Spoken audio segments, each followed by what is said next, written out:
13 ವರ್ಷಗಳು ಗುಂಡುಗಟ್ಟಿಯವರು ಒಂದು ಬಸವ ಕಲ್ಯಾಣ ಸಂಘಟನೆ ಮುಖಾಂತರ ಯಾವುದೇ ಬಡವ ಕೆಲಸ ಇರಲಿ, ಯಾವುದೇ ಪಾರ್ಟಿದ ಕೆಲಸ ಇರಲಿ, ಯಾವುದೇ ಸರ್ಕಾರದ ಕೆಲಸ ಇರಲಿ, ಒಳ್ಳೆ ರೀತಿಯಲ್ಲಿ ಅವರು ಕೂಡ ಯುವಕರಾಗಿ ಸಂಘಟನೆ ಮುಖಾಂತರ ಅವರು ಸೇವಾ ಸಂಸ್ಕೃತಿ ಬಂದಿದಾಗ ನಾವು ಏನೇ ಕ್ರಾಂತಿ ಮಾಡಬೇಕಾದ್ರೆ ಇವಾಗ ಒಳ್ಳೆ ಎಜುಕೇಶನ್ ಬೇಕು.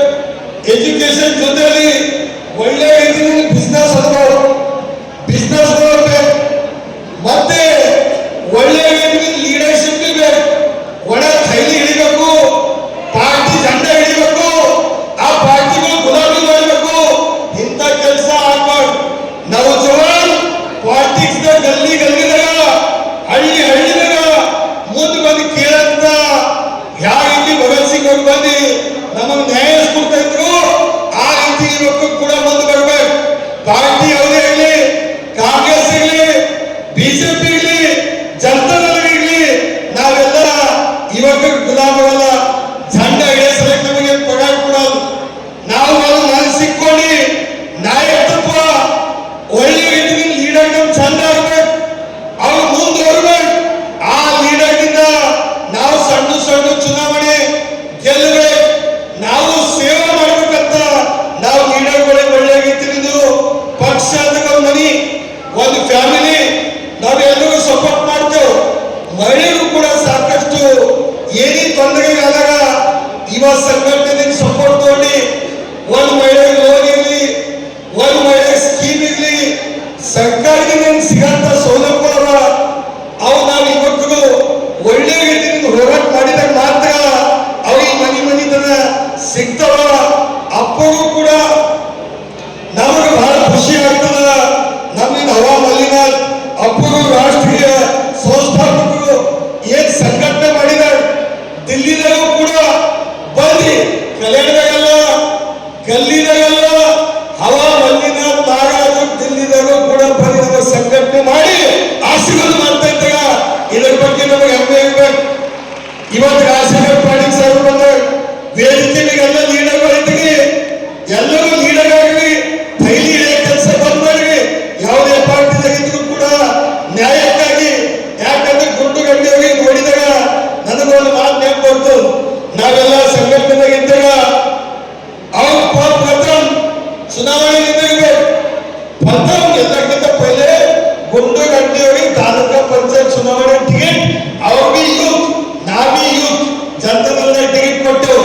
ಯಾಕೆ ಕೊಟ್ಟೆವು? ಅವ್ರಿಗೆ ಈಡಾಗಬೇಕು. ಅದೇ ಬಾದ ರಾಜಪುರ ನಿಂತ ಇದ್ವಿ, ಇಬ್ರು ಬಿಜೆಪಿ ತೆಗೆದು 2000 ಗಂಟೆ ಅವ MLA ಟಿಕೆಟ್ ಬೇಡ ಕೊಂಡಲ್ಲ.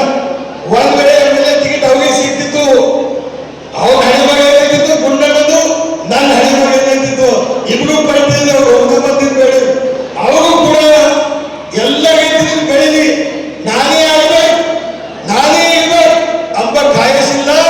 ನಮ್ಮ ಬಸವ ಕಲ್ಯಾಣ ಜನ, ನಮ್ಮ ಬಸವ ಕಲ್ಯಾಣ ಭಾಗದ ಜನ ಈ ಭಾಗ ಬೆಳಿಬೇಕು. ಎಲ್ಲರೂ ಯುವಕರು ಬೆಳಿಬೇಕೆಂಬುದು ನಮ್ಮ ಎಲ್ಲ ರಾಜಕೀಯ ರಂಗದಾಗ, ಎಜುಕೇಶನ್ದಾಗ, ಬಿಸ್ನೆಸ್ದಾಗ, ಎಲ್ಲದರೊಳಗ ಹುಷಾರಿದ್ದಾಗ ಅವು ಎಲ್ಲ ರೀತಿಯಲ್ಲಿ ಬೆಳಿಬೇಕು. ಒಂದು ಎನ್ವೈರನ್ಮೆಂಟ್, ಒಂದು ಪರಿಸರ ಚೇಂಜ್ ಮಾಡೋದ್ರ, ಪರಿಸರ ಬಗ್ಗೆ ಹೋರಾಟ ಮಾಡೋದ್ರ ಯೂತ್ ಬೇಕು. ಒಂದು ಸಾಲಿದಾಗ ಕೂಡ ನೀವು ನೋಡ್ರಿ, ಒಂದು ಇಂಡಿಪೆಂಡೆಂಟ್ ಡೇ ಕಾರ್ಯಕ್ರಮ ಮಾಡ್ತಾರೆ. ಅಲ್ಲಿ ಆಗಿರ್ತಾರೆ ಎಲ್ಲರಿಗಿಂತ ಪहिले NCC ಮಕ್ಕಳಿಗೆ, ಕಾಲೇಜ್ ಮಕ್ಕಳಿಗೆ, ಒಡೆಯವರು ಎಲ್ಲರೂ ಪ್ರಸ್ಕುಲದಾಗ ಆದ್ರೆ ನಮಗೆ ಒಳ್ಳೆ ರೀತಿಯಿಂದ ಸಪೋರ್ಟ್ ಮಾಡ್ತಾ ಇಲ್ಲ. ನೀವು ಯುವ ಕ್ರಾಂತಿ ಸಂಘಟನೆಯಿಂದ ಇವತ್ತು ರಾಷ್ಟ್ರೀಯ ವ್ಯಕ್ತಿ ಆಗೋದಿಲ್ಲ, ನೀವೇ ಯುವಕರು ಸಂಘಟನೆ ಮಾಡ್ತಾ ಇದ್ರಿ.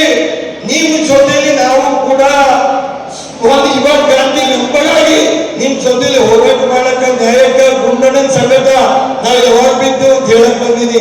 ಒಡ ಭಾಷೆನಲ್ಲ, ನೀ ಯಾವಾಗ ಕಲಿ RTI ಆಕ್ಟಿವಿಸ್ಟ್ ಮಾಡ್ರಿ. ಒಳ್ಳೆ ರೀತಿ ಈ ಭಾಗದ ಏನಾಗ್ಯದ, ಏನು ಡೆವಲಪ್ಮೆಂಟ್ ಆಗಿಲ್ಲ. ನಾವು ಕಲ್ಯಾಣ ಕರ್ನಾಟಕ ಭಾಗ ರಾಜಶೇಖರ್ ಪಾಟೀಲ್ ಸಾಹೇಬರು ಕೂಡ ಈ ಭಾಗಕ್ಕೆ ಅವ್ರ ತಂದೆಗೂ ಕೂಡ ಶ್ರೀಮಾನ್ ಬಸವರಾಜ್ ಪಾಟೀಲ್ ಸಾಹೇಬರು ಕೂಡ ಅವ್ರ ಮಂತ್ರಿದ್ದಾಗ ಹುಮನಾಬಾದ್ MLC ಇದ್ದಾಗ ಈ ಭಾಗಕ್ಕೆ ಒಳ್ಳೆ ರೀತಿಯಿಂದ ಅಭಿವೃದ್ಧಿ ಮಾಡ್ಯಾರ. ಈಗಾಗಲೇ 371 ಸೇರಿದ ನಾವು ಮುಂದೆ ಬರ್ಬೇಕಾದ್ರೆ ನಮ್ಮ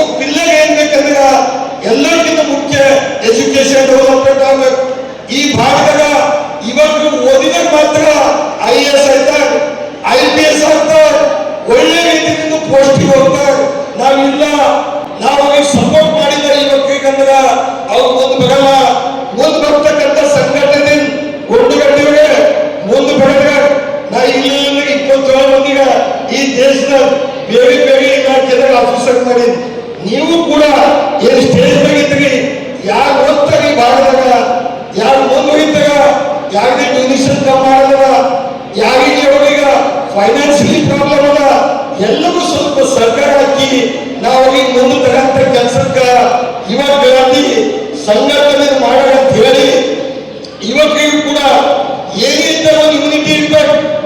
ಒಬ್ಬ ದೋಸ್ತ ಇರ್ತಾನೆ, 4 ಮಂದಿ ದೋಸ್ತರದಾಗ ಒಬ್ಬ ಹುಷಾರಿರ್ತಾನೆ. ಈಗ ಶಿವಕುಮಾರ್ ಸರ್ಕಾರ ಭಾಷಣ ಮಾಡಿದವರು, ಅವ್ರು ಕಲಕ್ಕಾಗ ಭಾಷಣ ಬಿ ಮಾಡ್ತಾರ, ಅದೇ ರೀತಿ ಹಾಡಲ್ಲಿ ಕಟ್ತಾರೆ.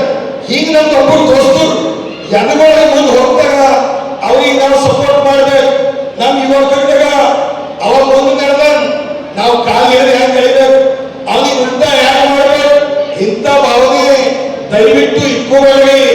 ಗುಂಡು ಗಟ್ಟಿನ ಒಂದು ಸಂಘಟಿಸ್ತೀವಿ, ಏನೇ ಇದ್ದಾಗ ಒಂದು ಸಂಘಟನೆ ಮಾಡಬೇಕು. ಒಬ್ಬೊಬ್ಬರು ಮಾತು ಕೇಳಬೇಕು.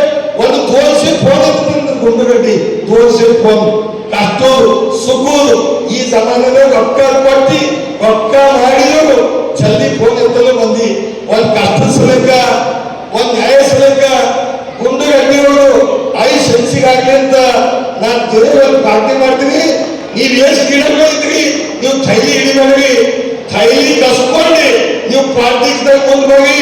ಯಾವುದೇ ಪಾರ್ಟಿದಾಗ ಇದ್ರು ಕೂಡ ಈ ಭೂಮಿ ಮೇಲೆ ಯುವ ಕ್ರಾಂತಿ ಸಂಘಟನೆಯಿಂದ ಮುಂದೆ ಬರ್ರಿ ಅಂತ ನಾವು ಬಯಸ್ತಾ ನಮ್ದಂತ ಕಳೆ ಇಲ್ಲ. ನಾವು ಮೊದಲ ಬಿ ನಗರ ಮೇಡಮ್ ನೋಡೋಕೆ ಬಹಳ ಸಂತೋಷ ಆಯ್ತು. ಅಂದಿನ ಜಮಾನದಾಗ ಹ್ಯಾಂಗ 778 ಶರಣದಾಗ ಒಂದು ಮಹಿಳೆ, ಅದು ಅಕ್ಕಮಾದೇವಿ. ಆ ರೀತಿ ಈ ಭಾಗದಾಗ ಒಂದು ಮಹಿಳಾ ರಿಪ್ರೆಸೆಂಟೇಟಿವ್ ಕೆಲಸ ಅವರು ಕೂಡ ಮಾಡ್ತಾ ಇದ್ದಾರ. ಲತಾ ಹರ್ಕುಡಿ ಅವ್ರಿಗೂ ಕೂಡ ಒಳ್ಳೆ ರೀತಿಯಲ್ಲಿ ಮಾಡ್ತಾ ಇದ್ದಾರ. ಇಷ್ಟನ್ನು ನನಗೆ ನೋಡಿ ಬಹಳ ಸಂತೋಷ ಆಗ್ತದ. ನಿಮ್ಗೆ ಏನೇ ಇದ್ದರೂ ಕೂಡ ಅಣ್ಣ ಕಾಸರಗೋಡಿನಲ್ಲಿ ಬಹಳ ಯುವ ಶಕ್ತಿ, ಬಹಳ ಸಂಘಟನೆ ಎಲ್ಲರೂ ಇದ್ರೆ ಹೋಗ್ಬೇಕು. ಬೈಕ್ ಬಹಳ ದೊಡ್ಡವ, ಡಿಜೆ ಅದ, ಚಾಲು ಆಗಲ್ಲ. ಅದಕ್ಕೆ ಬೇಕಾದ್ರು ಕರೆಂಟ್ ಬೇಕಂದ್ರೆ ಪಾಲಿಟಿಕ್ಸ್ನಾಗ ದಮ್ ಇಡಬೇಕಂತ, ಚುನಾವಣೆ ಗೆಲ್ಲಬೇಕಾಯ್ತು ಅದಕ್ಕೆ ಬರ್ತಕ್ಕಂಥದ್ರಿಂದ ಗುಂಡುಗಟ್ಟಿಯವ್ರಿಗೆ ನೀವು ನಾವು ಭಾಳ ಭಾಷಣ ಮಾಡ್ತೇವೆ. ಎದುರಿನವ್ರಿಗೆ ಬರ್ತಾರೆ, ಯಾವ ಆಫೀಸರ್ ಕೇಳೋದು ಈ ಸಮಾಜದ, ಈ ಸಮಾಜದಾಗ ಕೇಳಬೇಕು. ಶಕ್ತಿ ಇರಬೇಕಾಯ್ತು, ಪೊಲಿಟಿಕಲ್ ಶಕ್ತಿ, ಪೊಲಿಟಿಕಲ್ ಲೈಸೆನ್ಸ್ ಕೊಡುವಂತ ಶಕ್ತಿ ನಿಮ್ಗೆಲ್ಲೋಗಲ್ಲ, ಯಾರಿಗೆ ಕೊಡಬೇಕು. ಸುಮ್ಮನೆ ನೀವು ಬಂದು ಊಟ ಬಿ ಮಾಡತ್ತೇವೆ, ತಾಳಿ ಬಿ ಹೊಡೆದೇವು, ಆಶೀರ್ವಾದ ಬಿ ಮಾಡತ್ತೇವೆ, ಆಗಲ್ಲ. ಗುರುವಿನ ಮಾರ್ಗದರ್ಶನ, ಯಾಕೆ ಮಾರ್ಗದರ್ಶನ ಬೇಕಂದ್ರ ಒಳ್ಳೆ ಹಾದಿಗೆ ನಾವೇನು ಹೋಗ್ಬೇಕಂತೇವು. ತಪ್ಪ ಹಾದಿಗ ಹೋಗಲ್ಲೇ ನೋಡ್ಕಾಗ ನಮ್ ಗುರುಗಳ ಶಕ್ತಿ, ಗುರುಗಳ ಮಾರ್ಗದರ್ಶನ ನಮಗೆ ಸದಾ ಬೇಕು.